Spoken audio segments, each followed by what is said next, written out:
ভাই বলছি কি একটুখানি বিকেলে বেরোবি? ঠিক আছে, তাহলে 5টার সময় চলে আসবি। হ্যাঁ, রাখছি। হ্যাঁ, রাখছি। So hey guys, welcome to a new video. বিকেল হলেই মন চায় বাইরে কোথাও বেরোতে, আর সন্ধে হলেই মন চায় বাইরের কিছু খেতে। তারপরে যদি বাইরে কিছু কাজ থাকে তাহলে তো সেই বাহানায় বেরিয়ে পড়াই যায় এই ইচ্ছেটা পূরণ করতে। আর আমার পার্টনার ইন ক্রাইম ভাইকে নিয়ে বেরিয়ে পড়েছিলাম, যাওয়ার আগে বরের আবদারটাও মিটিয়ে দিয়ে যাই।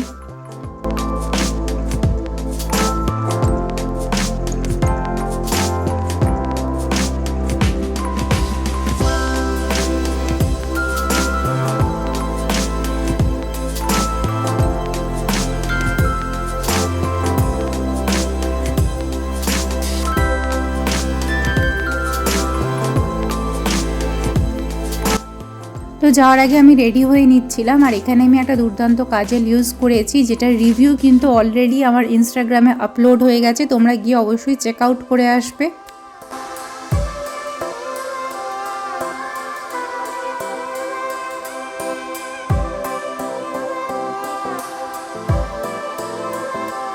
তো ফাইনালি বেরিয়ে পড়েছি, যেমন টাইমে বলেছিলাম ভাই এক্স্যাক্ট সেই টাইমে এসেছিল।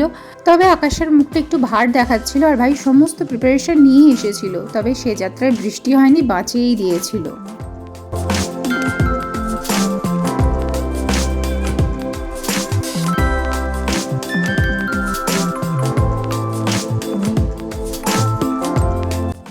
টুকিটাকি কাজ মিটিয়ে চলে গিয়েছিলাম গাছের দোকানে। আমার যে অর্ডারি গাছগুলো আনার কথা বলেছিলাম সেগুলো আসেনি তখনও, তবু খালি হাতে চলে যাব, তাই জন্য স্থলপদ্মের একটা গাছ নিয়েছিলাম।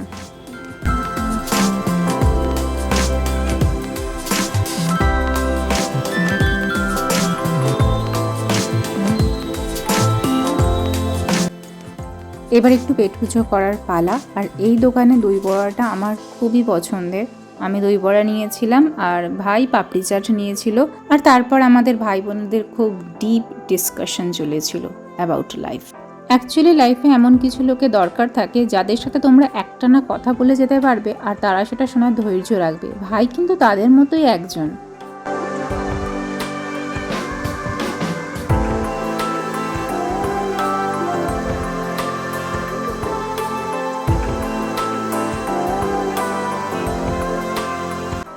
এই গরমের দিনে এরকম পুষ্টিকর পেট ভরা ঠান্ডা ঠান্ডা দই বড়া খেতে কার না ভালো লাগে। এটা তো আমার খুব ফেভারিট।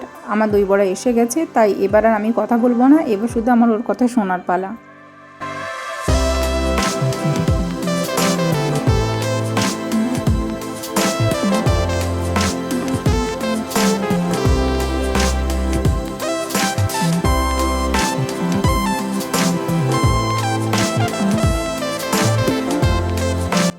শুধু তো আর গাছ কিনলে হবে না, তাকে তো বসাতেও হবে, তাই জন্য আবার টব কিনতেও চলে এসেছি। আর এই দোকানে তো আমরা রেগুলার আসি, তোমরা আগের ব্লগগুলো দেখলে তো জেনেই থাকবে।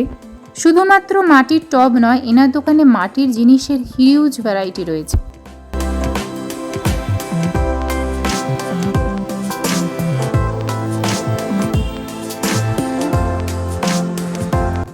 পরের দিন পুজোর জন্য ফুল কিনে নিয়ে এবার বাড়ি যাওয়ার পালা। তোমরা লাইক, শেয়ার, সাবস্ক্রাইব করতে ভুলবে না। আমাদের ফেসবুক আর ইনস্টাগ্রামে জয়েন হতেও প্লিজ ভুলবে না। দেখা হবে তোমাদের সাথে নেক্সট ভিডিওতে। Till then, tata, bye by.